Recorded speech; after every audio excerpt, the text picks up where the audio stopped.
Sakit na umaatake lamang sa mga bata. September 30, 1897, namatay si Santa Teresita sa Lisieux sa sakit na tuberculosis. Sa edad na 24 taong gulang,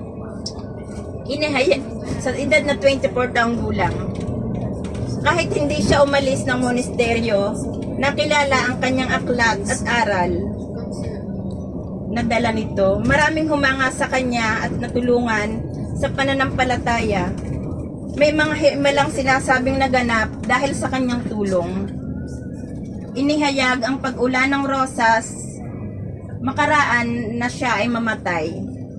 Maraming nakaramdam ng tulong at presensya ni Santa Teresita bilang isang kaibigan at kapatid sa paglalakbay tungo sa Diyos. 1925, opisyal na ipinahayag siya bilang santa ng simbahan. Siya ngayon ay patron ng France kasama ni San Juan de Arc. Siya din ay patron ng mga misyonero kasama ni San Francesco Javier. Tinanggap niya ang titulo bilang pantas ng simbahan noong 1997 dahil sa lakas ng kanyang aral sa buhay espiritual. Ang sekreto sa kabanalan ay matatagpuan sa aklat na Story of a Soul o kasaysayan ng isang kaluluwa. Chiama le suore che fra 5 minuti siamo arrivati. Little Way. Sì, quasi finito. No, ma telefonare alle suore. Okay.